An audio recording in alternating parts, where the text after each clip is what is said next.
بسم اللہ الرحمن الرحیم۔ شروع اللہ کے نام سے جو بڑا مہربان نہایت رحم والا ہے۔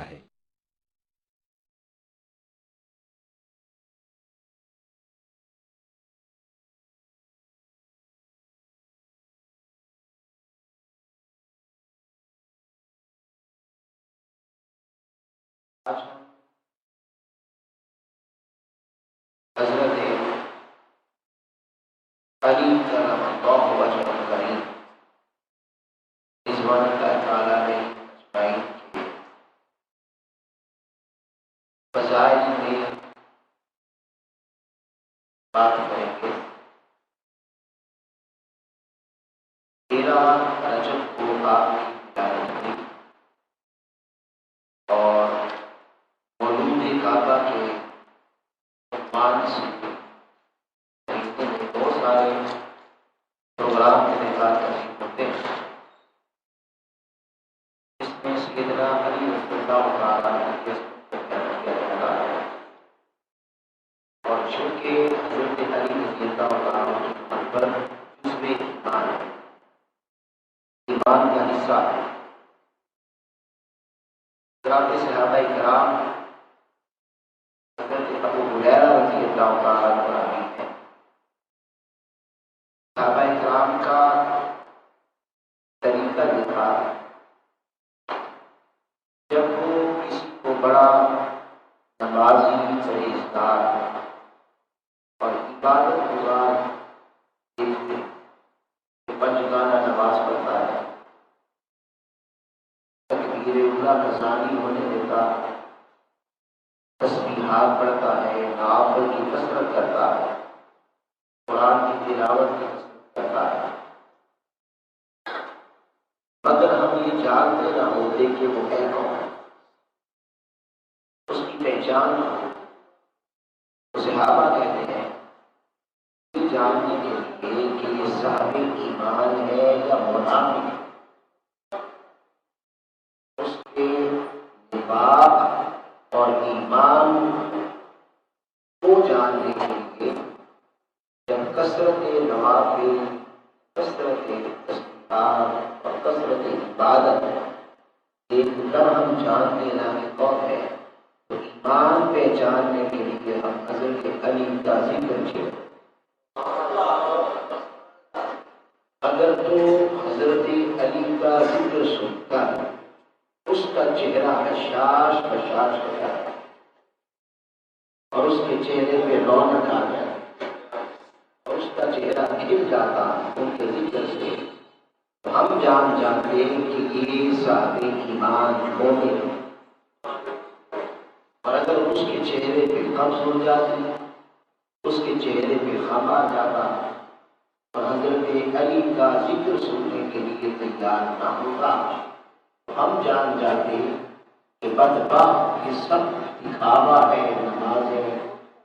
اس کے روزے، اس کی تبلیغیں اور اس کی تسبیحات، تحلیلات، کثرت نوافل، عبادت سب دکھاوا ہے۔ علی کا بغض ہو تو ساری عبادت دکھاوا ہے، حضرت علی کی محبت نہ ہو تو ساری عبادت دکھاوا ہے۔ آقا علیہ السلام نے فرمایا، حضرت علی خود گرا گئے،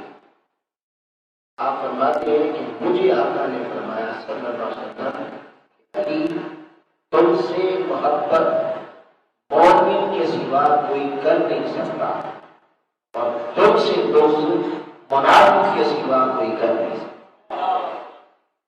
تمہارا بغض منافقت ہے اور تمہاری محبت ایمان ہے، تمہارے ساتھ پیار ایمان ہے۔ تو چونکہ حضرت علی رضی اللہ تعالیٰ عنہ کی محبت ایمان ہے اور جس میں ایمان کا حصہ ہے، ہم نے اپنا سلسلہ وار گفتگو کا آغاز کیا تھا معراج کے حوالے سے۔ معراج اسی ایمان کے ثبوت کے لیے اور اس امید پر کہ اللہ ہمیں ایمان کی توفیق عطا فرمائے، ایمان پر ہمیں زندگی دے، ایمان پر ہمیں موت دے، اور حضرت علی کے غلاموں میں ہمارا اور نوکروں میں ہمارا شمار ہے، لہٰذا اس نے چاہا آج کا جمعہ سیدنا علی رضی اللہ تعالیٰ عنہ کی فضیلت اور عظمت پر ہی بیان کیا جائے۔ حضرت علی رضی اللہ تعالیٰ عنہ 13 رجب کو آپ کی ولادت معلوم اور جمہور کے مطابق 13 رجب۔ اب آپ کی ولادت کا بھی عجیب واقعہ ہے، بہت ساری روایات میں آتا ہے آپ کی ولادت جو ہوئی وہ اس کیفیت میں ہوئی، آپ کی والدہ محترمہ حضرت فاطمہ بنت اسد ان کا نام تھا، وہ طواف فرما رہی ہے جب آپ اپنی والدہ کی شکل میں تھے۔ قرآن طواف آپ کو علم ہے کہ طواف میں کثرت ہوتی ہے لوگ، دوران طواف آپ کو معاوضہ ہو گیا، حضرت علی کی ولادت کا وقت آ گیا۔ جب حضرت علی کی ولادت کا وقت دوران طواف آیا تو آپ کی والدہ کعبے کے اندر چلی جائے، اور آپ جب کعبے کے اندر گئی تو کعبے کے اندر حضرت علی کی ولادت ہو گئی۔ یہ کائنات انسانی میں حضرت علی کی الگ حیثیت ہے، آپ کی شان امتیاز ہے کہ روئے زمین پہ ساری انسانیت جس کعبے کا طواف کرتی ہے وہ کعبہ مولود علی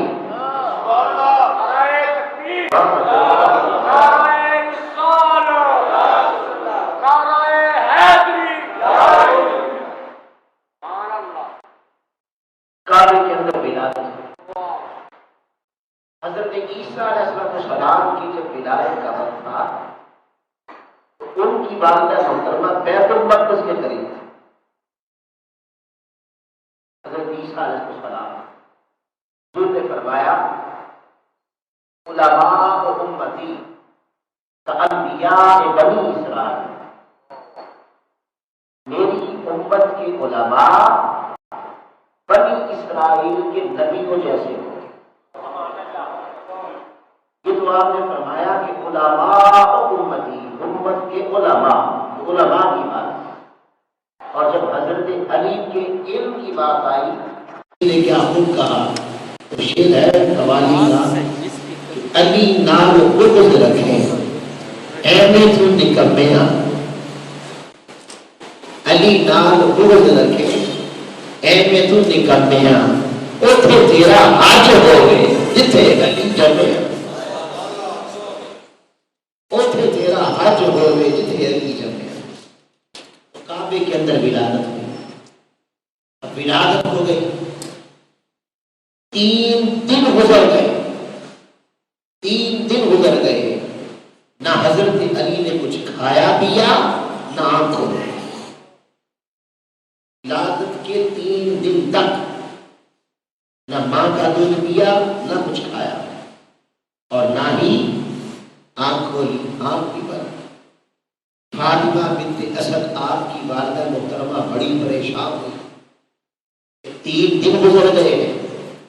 اور بچے نے نہ آنکھ کھولی ہے نہ کچھ کھایا ہے، پریشان ہو گئی۔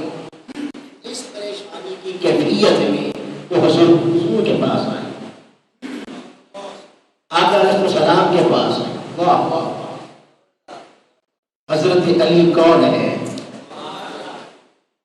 اور حضرت علی ایمان کا حصہ کیوں ہے، اس میں ایمان کیوں ہے؟ ابھی دنیا میں آئے ہیں اور دنیا میں آئے اور نزول بھی کعبے کے اندر ہوا، آپ کا نزول کعبے کے اندر ہوا، اور ولادت کے 3 دن گزر گئے، 3 دن نہ آنکھ کھولی نہ کچھ کھایا۔ والدہ محترمہ بڑی پریشان ہو گئی کہ بیٹے نے 3 دن سے نہ کچھ کھایا ہے نہ آنکھیں کھولی ہے۔ اس پریشانی کے عالم میں حضور کے پاس آئے، آقا علیہ السلام کے پاس آئے اور آقا سے فرمایا میرے پیارے محمد صلی اللہ علیہ وسلم بیٹے اس بچے نے 3 دن سے نہ کچھ کھایا ہے اور نہ آنکھیں کھولی، یہ کہہ کر حضور کے ہاتھوں میں دیا۔ آقا علیہ السلام کے ہاتھوں میں آنے کی دیر تھی کہ حضرت علی کو علم ہو گیا اب یہ ہاتھ کس کے ہیں، اب یہ کس کے ہاتھ ہے۔ جو ہی آقا کے ہاتھوں میں آئے، حضرت علی نے آنکھ کھولی اور اس کائنات ہست و بود میں سب سے پہلے جو نظارہ کیا وہ مفرع مصطفیٰ، مفرع مصطفیٰ۔ اس کائنات میں کچھ اور نہیں دیکھا، پہلی نگاہ جس چہرے پر اس دنیا میں آ کر پڑی علی کی وہ مصطفیٰ کا چہرہ۔ آقا کا مکھڑا دیکھا،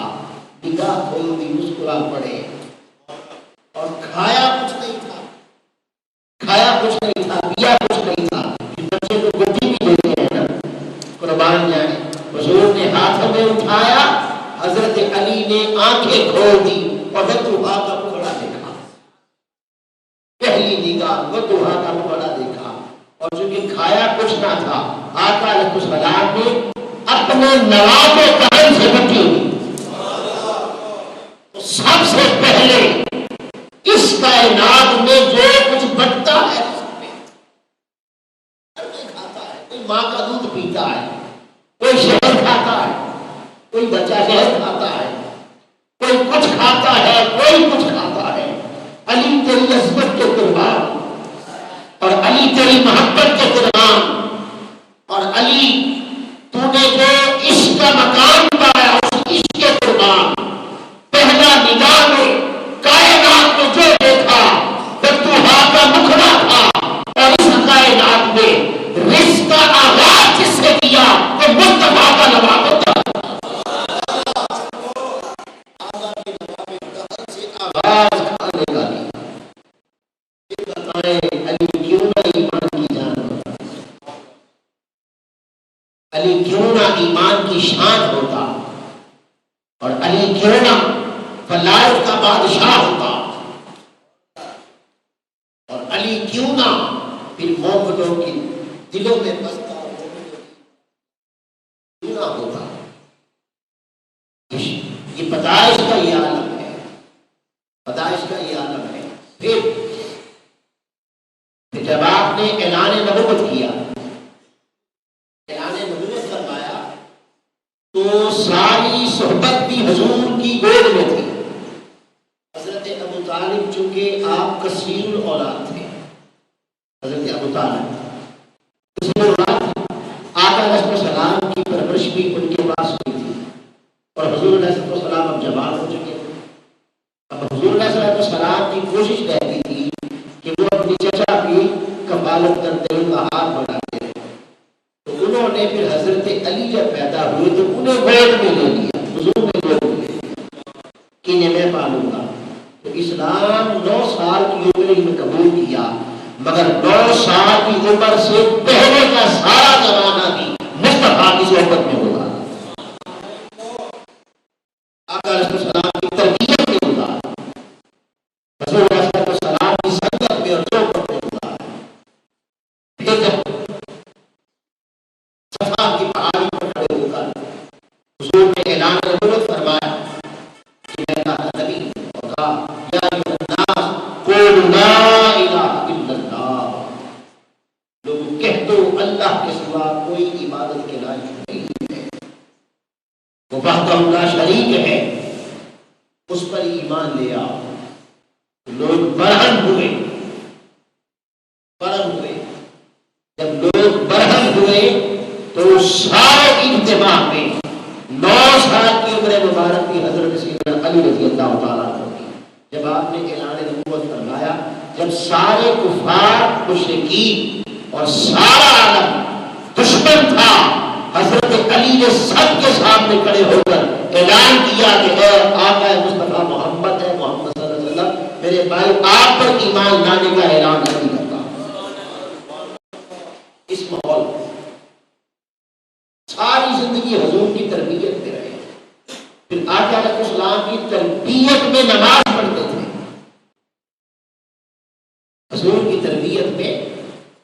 نماز پڑھتے تھے،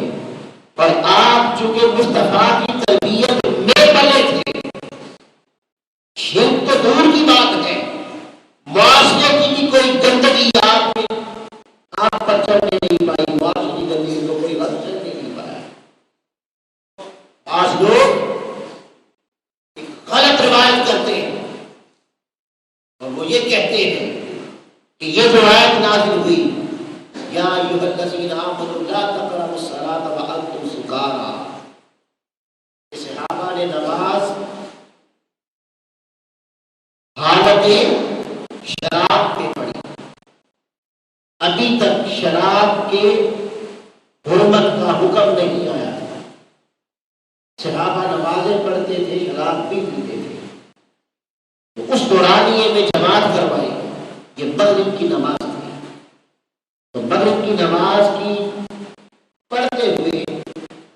صحابی نے پڑھتے پڑھتے پڑھنا تھا، قل یا ایھا الکافرون، کہہ دو اے کافروں، لا اعبد ما تعبدون،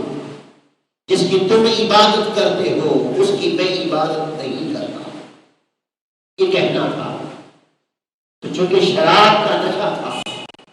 اور شراب پی ہو تو زبان اور ذہن، دل اور دماغ ساتھ نہیں دیتے، ذہن معاف ہو جاتا ہے، تو قاری نے، پڑھنے والے صحابی نے یہ پڑھ ڈالا غلطی سے، قل یا ایھا الکافرون، لا چھوڑ دیا اور یوں کہہ دیا معاذ اللہ اعبد ما تعبدون، کہ میں بھی اسی کی عبادت کرتا ہوں، انہی بتوں کی عبادت کرتا ہوں جن کی عبادت تم کرتے ہو۔ یہ غلطی ہوئی تو اللہ پاک نے پھر یہ آیت بھیجی، یا ایھا الذین آمنوا لا تقربوا الصلاۃ وانتم سکارى، اے ایمان والو، جب تم نے شراب پی ہو تو نماز کے قریب نہ آؤ، یعنی ہر وہ حالت، یا مسئلہ ذکر عرض کرتا چلوں، ہر وہ حالت جب ذہن اور دماغ اور دل ساتھ نہ دے، یعنی زبان اور ذہن ساتھ نہ دے، چاہے وہ شراب سے ہو جائے، چاہے وہ کسی اور شے کے پینے سے ہو جائے، اور چاہے یہ حالت نیند کے غلبے سے آ جائے، ان ساری حالتوں میں نماز پڑھنا حرام ہے۔ اس میں جو کہنا چاہتا ہوں وہ یہ کہ اگر آپ کو نیند کا غلبہ ہے، نیند آ رہی ہے اور نماز کا بھی وقت ہے، اور نیند کا غلبہ ہے کہ کھڑے ہوں گے تو نیند کے جھٹکے لگیں گے، تو ایسی حالت میں عزل شراب فقہ کا مسئلہ ہے، نماز پڑھنا حرام ہے، ایسی حالت میں سونا چاہیے، پہلے سو جائیں اور جب سو کر ذہن فریش ہو جائے تو اس وقت بعد میں اٹھ کر نماز پڑھیں، تاکہ آپ کو خبر ہو کہ میری زبان خطا نہیں کھا رہی، جو کہہ رہے ہیں وہ ذہن میں بھی ہوتا ہو کہ یہی پڑھنا تھا، تو اس کو حالت سکر کہتے ہیں۔ اب دو حدیث جب یہ واقعہ پیش آیا تو بعض لوگوں نے یہ کہہ دیا کہ یہ حدیث معاذ اللہ حضرت علی کی طرف منسوب کر کے کہا کہ وہ نماز پڑھانے والے حضرت علی تھے، غلط ایک روایت کی ہے، سن لیں۔ اور پھر آگے کہا کہ شراب حضرت علی نے پی تھی، شراب حضرت علی نے پی رکھی تھی، بعد اللہ بعد اللہ النیاز باللہ کی، وہ شرابی تھی۔ آپ کیا کہنا چاہتے ہیں؟ جو پیدا ہوتے مصطفیٰ کی گاؤں گود میں آ گئے، جو پیدا ہوتے مصطفیٰ کی گود میں آ گئے، اور جس نے بچپن سے لے کر جوانی تک مصطفیٰ کی تربیت میں ساری زندگی گزاری، جس کا بچپن بھی آقا کی تربیت میں گزرے، اور جو 9 سال کی عمر میں کلمہ پڑھ کے مسلمان ہوتا، اور سب سے لمبا زمانہ صحابہ میں جس نے اسلام کا گزارا وہ حضرت علی، عمر کا زیادہ حصہ، عمر کا لمبا حصہ، 9 سال کی عمر میں تو ایمان لے آیا،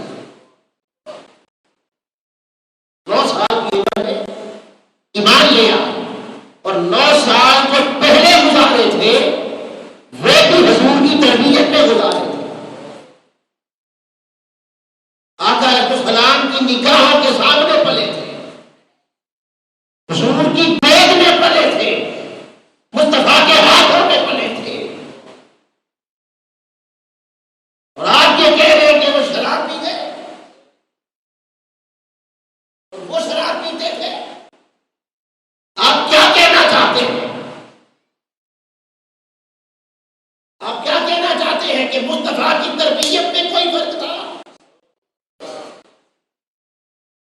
حضور کی گود میں پلنے والے علی پیدا ہوتے اور حضور کے پاس آقا نے والا بچپن کی آقا کے پاس، جوانی کی آقا کے پاس، سب سے زیادہ اسلام کا زمانہ پانے والے بھی علی، سب سے زیادہ اسلام کا زمانہ پانے والے بھی حضرت علی انہوں نے پایا، اور جو اسلام کے پہلے کا زمانہ وہ بھی مصطفیٰ کی گود میں گزارا۔ اب یہ کہنے والا کیا کہنا چاہتا ہے؟ یہ کہنے والا کہ حضرت علی نے شراب پی تھی کیا کہنا چاہتا ہے؟ وہ یہ کہنا چاہتا ہے کہ حضور تربیت کر رہے تھے تو علی شراب ہی پیتے تھے۔ تو سارا زمانہ زندگی کا 9 سال پہلے بھی حضور کی تربیت ہے، اور قربان جائیں خدا کی عزت کی قسم، جس نے دنیا میں آتے ہی لباب پہن کر دیا تھا اسے یاد رکھنے کی کیا ضرورت ہے؟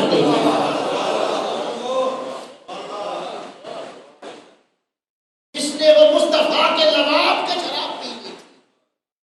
اب بھی کوئی باقی شراب اسے کیا کہتے؟ آقا کا لباب،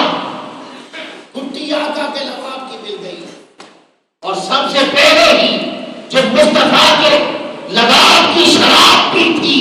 ہمارا ایمان ہے خدا کی عزت کی قسم کہ دنیا کی کسی شراب، کوئی شراب سے متاثر نہیں کر سکتی جو حضور کے لباب کی شراب پی چکا ہے۔ گٹی اس سے ملی، اور آقا علیہ السلام سب سے پہلا جلوہ بھی مصطفیٰ کا ہے۔ پھر حضرت علی رضی اللہ تعالیٰ عنہ، آپ وہ شخص ہے کہ قرآن مجید کی اکثر نہیں، پہلی انفرادیت زمین پر، روئے زمین پر جو سب سے افضل جگہ اللہ کے ہاں اس وقت تھی، اللہ کے ہاں کعبہ، ولادت وہاں ہوا، پہلی انفرادیت۔ دوسری انفرادیت، آپ نے نگاہ کھول کے اس کائنات ہست و بود کے حسن کے جلووں میں جو سب سے پہلے جس حسن کا نظارہ کیا وہ بدوحا کا مکھڑا تھا، وہ بدوحا کا مکھڑا تھا۔ حضور کا مکھڑا پہلے دیکھا، جس نے مصطفیٰ کا مکھڑا دیکھ لیا، اب اس کے سامنے کوئی حسن کیا پائے۔ تیسری انفرادیت، اس کائنات میں آ کر جو کچھ انسان کھاتا ہے، زندہ رہنے کے لیے کھاتا ہے، آپ نے رزق میں سے جو سب سے پہلا لقمہ لیا، رزق میں جو اللہ نے آپ کے لیے رزق لکھا، ہر کسی کے لیے لکھا کہ یہ کتنا کھائے گا، یہاں تک لکھا ہے اتنا یہاں کھائے گا، یہاں کھائے گا، یہاں کھائے گا، کہاں کہاں اس کا رزق بکھرا پڑا ہے، جہاں رزق بکھرا پڑا ہو حضور نے فرمایا بندہ پہنچ جاتا ہے، اپنا رزق لینے کے لیے پہنچ جاتا ہے اور کھاتا ہے جا کر۔ اس لیے صوفیہ کہتے ہیں خبردار کوئی مت یہ کہے کہ میں نے کسی کو کھلایا، نہیں، کھلاتا اللہ ہے، مبارک ہو تمہیں کہ تیرا ہاتھ استعمال کر لیا، ہاتھ تیرا استعمال ہو گیا، دسترخوان تیرا استعمال ہو گیا، مگر تیرے دسترخوان پر رزق اللہ نے اس کا رکھا۔ تو جگہ بھی لکھی ہے، مکان بھی لکھا ہے، لقمہ لقمہ لکھا ہے، کیا کھائے گا، ہائے ہائے ہائے، جب حضرت علی کا لکھا ہوگا، جب قلم اٹھا کے مولا نے حضرت علی کا لکھا ہوگا کہ علی تو کیا کھائے گا، تو سب سے پہلے لکھ دیا علی تیری ابتدا کھانے کی مصطفیٰ کے لباب سے ہوگی، آقا کے لباب دہن سے ہوگی، سب سے پہلے بھی جو کھائے گا وہ یار کا لباب، حضور کا لباب علی کے رزق میں شامل کر دیا گیا، اور حضور کے لباب سے علی کے کا اس دنیا میں آغاز کیا گیا، یہ بھی آپ کی انفرادیت ہے، یہ بھی آپ کی انفرادیت ہے۔ اور اس کے بعد پھر قرآن مجید میں تمام صحابہ کم و بیش 1,24,000 1 لاکھ سے زیادہ جتنے صحابہ ہوئے ہیں، قرآن مجید مختلف صحابہ مختلف آیتیں ہیں جو مختلف صحابہ کے حق میں نازل ہوتی ہیں، مگر حضرت علی کی انفرادیت یہ ہے کہ صحابہ میں سب سے زیادہ جس کے حق میں آیتیں نازل ہوئی وہ بھی حضرت علی ہے۔ سب سے زیادہ اس کے حق میں لایا گیا ہے، قرآن کی آیتیں آتی تھی، ادھر حضرت علی کی ادا ہوتی تھی، ادھر رب کا قرآن ہو جاتا، اللہ کا قرآن بن جاتا۔ اب جب میں نے موضوع کے طور پر عنوان گفتگو کے طور پر آیت تلاوت کی سورہ بقرہ سے غالباً، یہ بھی حضرت علی کے حق میں نازل، اس میں اللہ پاک نے فرمایا الذین، بے شک وہ لوگ ینفقون، جو اللہ کی راہ میں دیتے ہیں، جو خرچ کرتے ہیں، اموالہم، اپنا مال، باللیل والنہار، رات کو اور دن کو، سرًا، چھپ کے، وعلانیہ، اور اعلان، قربان چھپ کے بھی دیتے ہیں، اعلان کر کے بھی دیتے ہیں، رات کو بھی دیتے ہیں، اندھیرے میں وہ بھی چھپ کے ہوتے ہیں، اور دن کے اجالے میں بھی اللہ کی راہ میں دیتے ہیں۔ وہ لوگ، ان کے لیے فرمایا فَلَهُمْ أَجْرٌ، ان کے لیے اللہ کے پاس اجر ہے، فَلَهُمْ أَجْرٌ۔ اور دوسرا فرمایا لَا خَوْفٌ عَلَيْهِمْ، ان پہ خوف بھی کوئی نہیں، وَلَا هُمْ يَحْزَنُونَ، اور وہ غمگین بھی نہیں ہوں گے۔ دو باتیں بیان کی، ایک ان کے لیے اجر ہے، پھر ان کے لیے خوف نہیں اور ان کے لیے غم بھی نہیں ہے، کوئی غم بھی نہیں ہے ان کے لیے۔ یہ دونوں، یہ شان کہ خوف نہیں، اجر اور ان کے لیے خوف نہیں، اور وہ غمگین بھی نہیں ہوں گے، اللہ پاک نے قرآن مجید میں اولیاء کے لیے بیان کیا۔ الا ان اولیاء اللہ، خبردار جو اللہ کے ولی ہیں، لا خوف علیہم، ان پر خوف نہیں ہے، ولا هم يحزنون، اور وہ غمگین نہیں ہوں گے۔ ایک ان کے لیے بیان کی، یہ ولیوں کے لیے تھی، اور جو سید الاولیاء، سید الاولیاء وہ کیسے؟ آپ نے سن رکھا ہے کہ معراج کی شب اللہ رب العزت نے نماز کا تحفہ دیا تھا، یہ آپ نے سن رکھا ہے،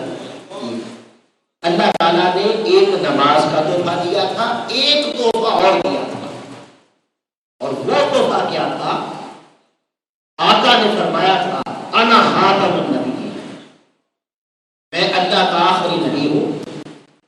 اور آخری نبی کا معنی کیا ہے اور خاتم النبیین کا معنی کیا ہے؟ آقا علیہ السلام نے اس معنی کو مختص کر کے وضاحت فرما دی، معنی یہ ہے لا نبی بعدی، اختتام کا معنی یہ ہے کوئی مہر نہ لیتا پھرے، کوئی انگوٹھی نہ لیتا پھرے، نبی نے مہر اس کا معنی مختص کر دیا، اور وہ یہ ہے لا نبی بعدی، خاتم النبیین کا معنی یہ ہے کہ میرے بعد کوئی نبی نہیں آئے گا، نبوت کے دروازے بند ہو گئے، نبوت کے دروازے بند ہو گئے۔ جب آقا نے کہہ دیا کہ نبوت کے دروازے بند ہو گئے، تو ایمان کا حصہ یہ ہے، جزو ایمان یہ ہے کہ جہاں آپ اللہ کا رسول نہیں مانے، حضور کو اللہ کا نبی مانے، ذات کتاب مانے، وہاں ایمان کامل تب ہوگا خاتم النبیین مانے، یہ بھی مانے کہ حضور آخری نبی، یہ بھی مانے۔ آپ نے فرمایا میں کثرت آخری اینٹ ہوں. یعنی نبوت کا جو محل تھا اس میں جو ایک کونے میں اینٹ رہ گئی تھی وہ میں نے آ کے مکمل کر دیا. اور ایک حدیث میں آپ نے وضاحت فرمائی کہ لوگ آتے تھے ایک محل کو دیکھتے تھے، وہ محل بڑا خوبصورت تھا، ہر کوئی اس کی تعریف کرتا اور کہتا یہ کتنا پیارا محل ہے، کتنا عظیم محل ہے. اور اس کے محل کے کونے میں ایک اینٹ نہیں لگی ہوئی تھی اور کہنے والے کہتے کتنا پیارا محل ہے، کیا ہی اچھا ہوتا یہاں بھی اینٹ لگ جاتی. اور محل مکمل ہو جاتا. پھر فرمایا آقا نے خبردار یہ محل نبوت کا تھا اور اس نبوت کے اس آخری محل کی آخری میں محمد مصطفیٰ کثرت امت میں محمد ہوں آخری جو دوسری. تو ایمان کا معنی یہ ہے کہ حضور کی نبوت پر ایمان لانے کا معنی یہ ہے اللہ کو آخری نبی مانو. ایک بات. دوسری بات اب قیامت تک جو مصطفیٰ کی نبوت پر ڈاکہ ڈالے گا، حضور کی نبوت پر حملہ ہوگا. کیسے؟ یہ کہہ کے کہ میں اللہ کا میں بھی نبی ہوں. آقا کے بعد آنے کے بعد اگر کوئی شخص یہ کہتا ہے کہ میں بھی نبی ہوں تو سن لیجئے اس نے حضور کی عزت پہ حملہ کیا. اس نے خود کو نبی کہہ کے آقا کی عزت پہ حملہ کیا، ختم نبوت پہ حملہ کیا. ان کو نبی کہہ کے کہ میں بھی نبی ہوں. جیسے سیدنا ابو بکر صدیق رضی اللہ عنہ کے زمانے میں مسلمہ کذاب لعنتی پیدا ہوا، اس نے کہا میں نبی ہوں. وہ حملہ حضور کی عزت پہ